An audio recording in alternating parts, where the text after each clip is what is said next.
하나님께서 오늘 우리에게 주시는 말씀은 느헤미야서 5장 19절 한 절 말씀입니다. 하나님께서 오늘 우리에게 주시는 말씀 느헤미야서 5장 19절 우리 함께 합독하시겠습니다. 느헤미야서 5장 19절 함께 합독하시겠습니다.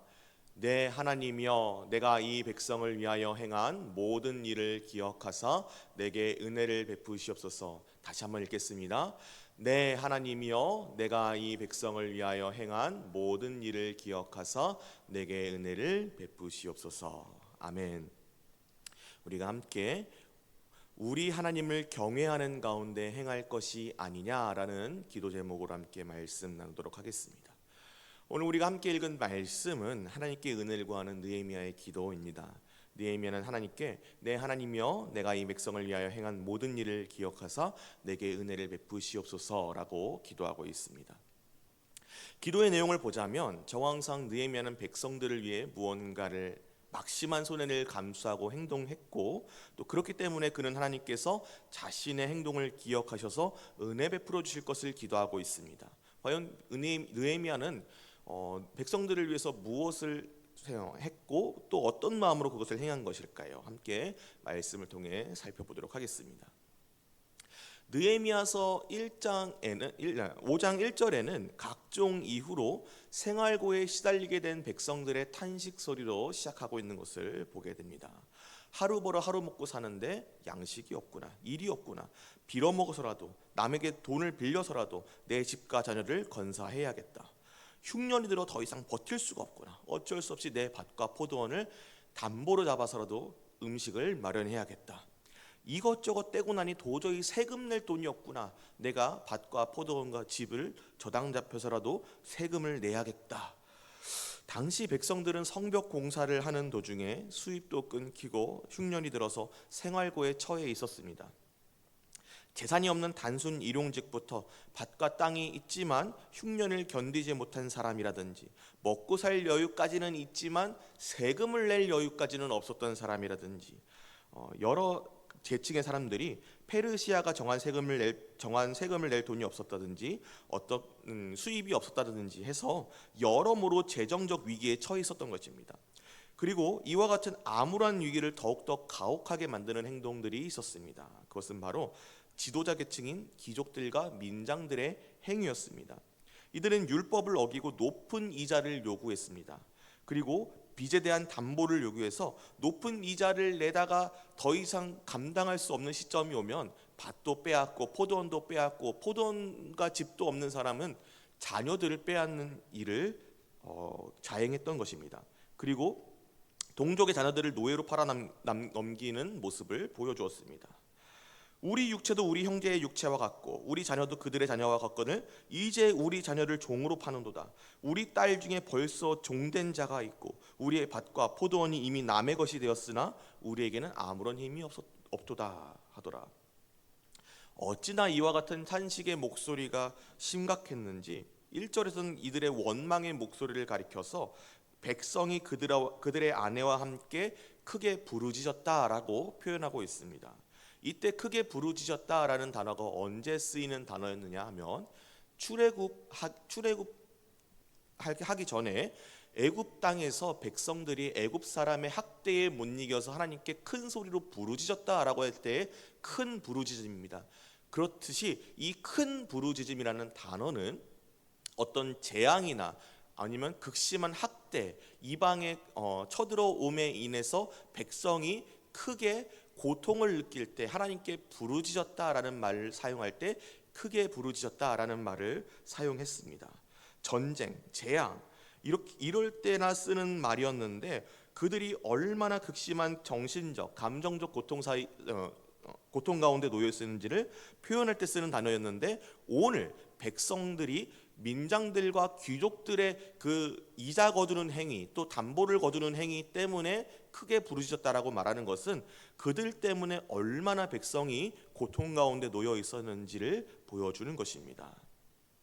또 느헤미야는 의도적으로 아내들이 부르짖었다라고 기록하고 있습니다.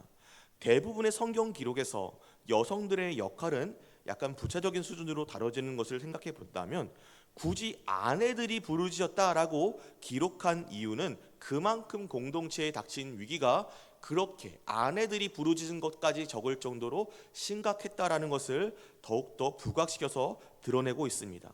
어떻게 52일밖에 안 되는 성전 공사 일정 가운데 이스라엘 백성의 재정 상황이 이토록 비참하게 변할 수밖에 없었을까요?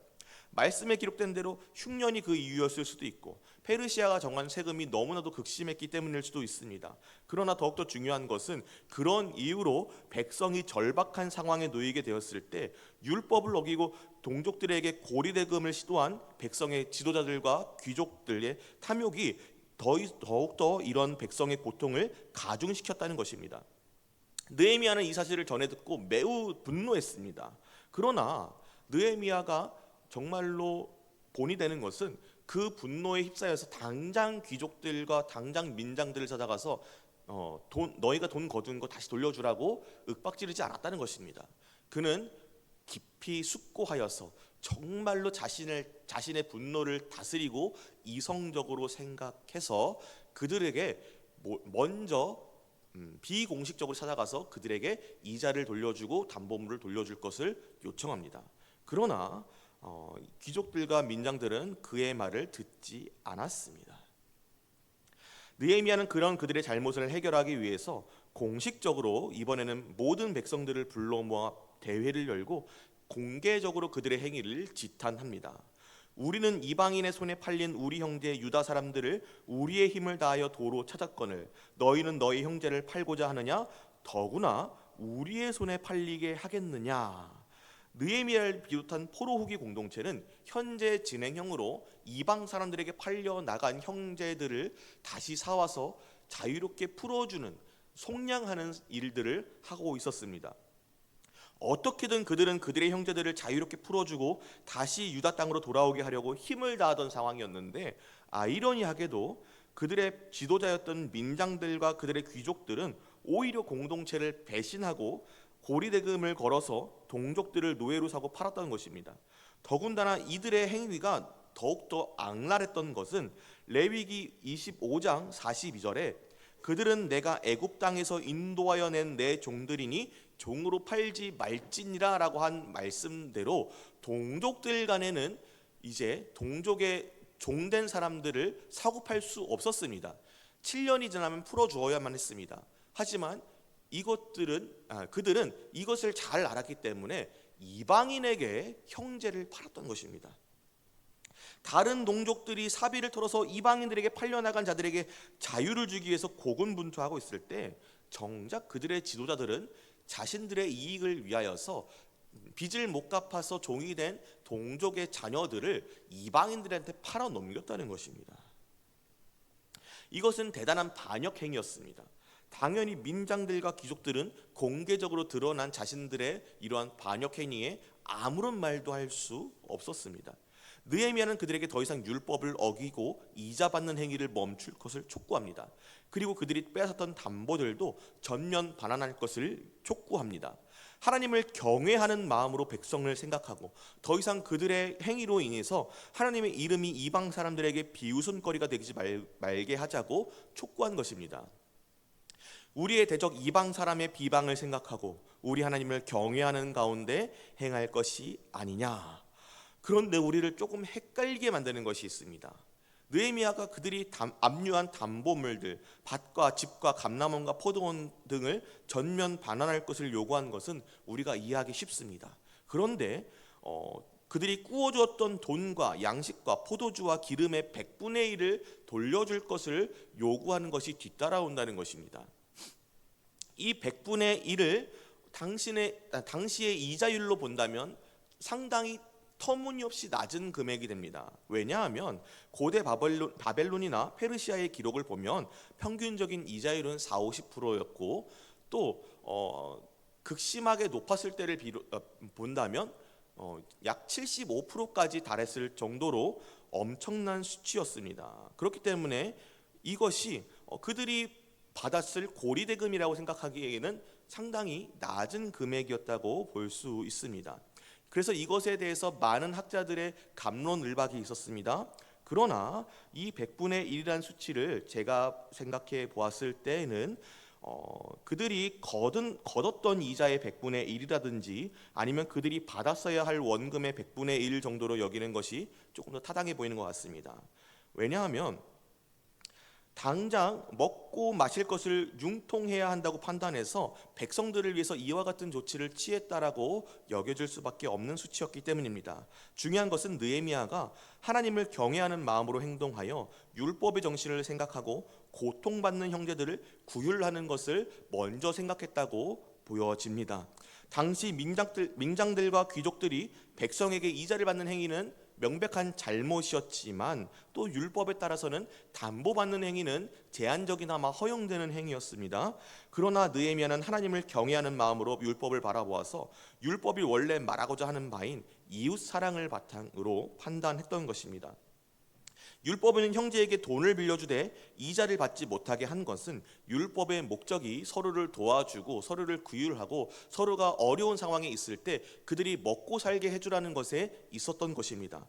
그렇기 때문에 민장들과 귀족들이 담보를 받아서 그들에게 자녀들과 또 밭과 포도원과 집을 빼앗아서 이방 사람들에게 팔아넘기는 행위는 가정을 파괴하고 공동체를 무너뜨리는 행위였기 때문에 그들의 행위를 가리켜 선하지 못한 행위라고 지적하면서 하나님을 경외함으로 행동할 것을 촉구했던 것입니다. 우리 신앙의 모습 역시도 마찬가지인 줄 믿습니다. 신자의 신자다움은 종교 행위에만 또 교회 안에서만 머물러서는 안 될 줄 믿습니다.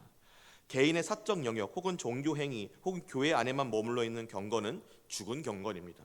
성도가 성도를 세우고 형제를 굳게 하는 것을 넘어서 그리스도의 몸된 교회를 보살피고 더 나아가 공적 영역으로까지 손을 뻗어서 세상 가운데 하나님의 사랑을 보여주는 삶의 영역에까지 뻗어나가야 할 줄 믿습니다. 그러할 때만 우리의 신자다움이 세상 가운데 빛과 소금의 모습으로 나타날 줄 믿습니다. 느헤미야는 그 자리에서 바로 제사장들을 불러서 그들에게 자신들의 말대로 그들이 약속한 말대로 행동할 것을 맹세하게 합니다. 그리고 이어서 그는 자신의 옷자락을 털면서 이 말대로 하지 않는 자는 하나님께서 이 옷자락이 털림과 같이 그들의 산업에서 그들의 재산이 모두 다 털려 나갈 것이라고 맹세에 기반한 저주를 선포합니다. 그는 마지막까지 그들과 지도자들과 백성들이 모두 하나님 앞에서 행동하는 자들이며 하나님을 경외함 가운데 행동하는 자들인 것을 선언하였고 백성들은 이에 기뻐하였습니다. 아멘으로 화답하였습니다. 말씀은 이 일이 있은 후에 백성들이 모두 그 말한 대로 행동하였다라고 기록합니다. 느헤미야는 단순히 민장들과 백성들에게 귀족들에게 말로만 저주로만 이렇게 지시하고 끝내지 않았습니다. 지도자들을 향해서 그렇게 말했던 그의 말에 힘이 있었던 이유는 그가 말을 잘해서거나 아니면 백성들을 불러서 공식석상에서 맹세하게 시켰기 때문이 아니었던 것입니다. 그는 솔선수범했습니다. 그는 가장 먼저 자신이 총독으로 받을 수 있는 합당한 금액을 12년 동안 포기하는 모습을 보여주었습니다. 그 녹봉이라는 것이 이스라엘 공동체에게 세금을 거둔 가운데 자신이 취하는 돈이었기 때문입니다. 그 액수가 이스라엘 공동체의 형편으로는 너무나도 가혹한 것이었습니다. 이전의 총독들의 행위가 어찌나 가혹했던지 느헤미야는 그것을 빼앗았다라고 표현합니다. 또한 그들의 종들마저도 녹봉을 걷는 상전의 지위를 이용해서 백성들에게 식량과 포도주를 수탈했다라고 표현합니다. 느헤미야는 자신부터 이 총독의 녹을 전혀 받지 않으므로 자신뿐만 아니라 자기에게 속한 자들마저도 백성을 전혀 괴롭히지 못하게 방지했습니다. 그뿐만이 아니었습니다. 그는 백성들의 곤궁한 상황을 자신이 그들의 땅을 살 기회로 여기지 않았습니다. 오히려 자기 자신부터 종들과 함께 성벽에 나가서 일했습니다. 자기 종들은 열심히 성벽을 재건하는 데 일하도록 시켰습니다. 또 그는 자신의 사제를 털어서 민장들과 자신들과 함께하는 유다 사람들을 매일 먹이고 대접했는데 150명의 사람들을 대접했다라고 기록되어 있습니다. 그런데 이 매일 대접하는 사람들 중에는 이방에서 온 사람들도 있었다. 이 얘기는 이방에서 온 관리들이 자신들의 지역을 방문했을 때 대접하는 그 모든 비용을 자신의 사제를 털어서 대접했다라고 말하고 있는 것입니다. 느헤미야가 이렇게까지 자신의 모든 특권을 포기하고 도리어 자신을 희생한 것은 다름 아니라 하나님 경외하는 마음이 자신에게 있었기 때문입니다. 그는 자신이 총독의 녹을 받지 않은 것은 자신이 하나님을 경외함으로 그렇게 했다고 말합니다. 또 내부의 불의가 이방인들의 비방거리가 되는 것을 두려워한 이유 역시도 다른 것이 아니라 오직 하나님을 경외하였기 때문이었습니다. 그래서 그는 그들의 귀족들과 민장들에게도 하나님을 경외하는 가운데 행할 것을 요구했던 것입니다. 이처럼 그의 모든 행동 원리는 하나님 경외함에 있었습니다. 그 마음이 있기에 그는 하나님의 백성을 위해 총독의 녹봉 받는 것을 포기할 수 있었고, 돈을 벌 수 있는 기회, 땅을 살 수 있는 모든 기회를 포기할 수 있었습니다. 도리어 열심히 일하고 매일같이 사제를 털어서 백성과 이방인 관리들을 접대하는 일에 힘썼던 것입니다. 그렇기에 그는 자신의 의를 내세우지 않았습니다. 다만 기도했습니다. 오늘 우리가 함께 읽은 19절의 말씀처럼 내 하나님이여, 내가 이 백성을 위하여 행한 모든 일을 기억하사 내게 은혜를 베푸시옵소서. 이렇게 기도하고 오직 하나님만 의지했습니다. 느헤미야의 이 같은 모습은 예수 그리스도의 낮아심의 모습을 예표하는 모습이었습니다. 그리스도는 근본 하나님의 본체시나 그 아버지와 동등됨을 취하지 않으시고 성부의 뜻에 순종하여서 자신의 특권을 포기하는 모습으로 우리의 구원을 이루신 하나님의 아들이십니다. 그래서 그리스도께서 죽기까지 자신을 낮추심에 감히 느헤미야를 비교할 수는 없을 것입니다. 그러나 그는 자신의 특권을 포기하며 오직 하나님을 경외함으로 자신을 비워 하나님의 영광을 나타낸 사람입니다. 그러므로 느헤미야가 그리스도의 모형으로서 그리스도를 닮은 삶을 살아간 사람임은 분명합니다. 사랑하는 성도 여러분, 오늘 우리의 삶 가운데도 하나님 경외함이 있기를 소망합니다. 왜냐하면 이제 나는 나로서 살아가는 자가 아니요 나는 죽고 예수로 살아가는 사람이기 때문입니다. 나는 그리스도인입니다. 그의 피로 값주고 사신 교회요 그의 몸된 지체이기에 나의 행동은 곧 하나님의 영광을 나타내야 하는 것이 됩니다. 마땅히 머리 대신 주 예수 그리스도의 모습이, 그리스도의 뜻이, 예수 그리스도의 희생이 나의 삶을 통해서도 나타나야 하는 것입니다. 만약 그런 나의 행동 가운데 하나님 경외함이 없다면 결국 우리의 행동으로 인하여 하나님의 영광을 가리고 하나님의 이름이 비방을 듣게 될 것입니다. 멀리 갈 것 없이 우리의 선배들이 또 우리 자신들이 지금 계속해서 범하고 있는 잘못이지 않습니까? 우리 안에 하나님 경외함이 회복되기를 소망합니다. 물론 성도가 이 땅에 살면서 하나님 영광 돌리기 위해 살 때 반드시 우리에게 요구되는 희생이 수반됩니다. 핍박들이 분명히 있습니다. 이 요구들은 때때로 우리를 고민하게 할 것이요 마음을 어렵게 만들 것입니다.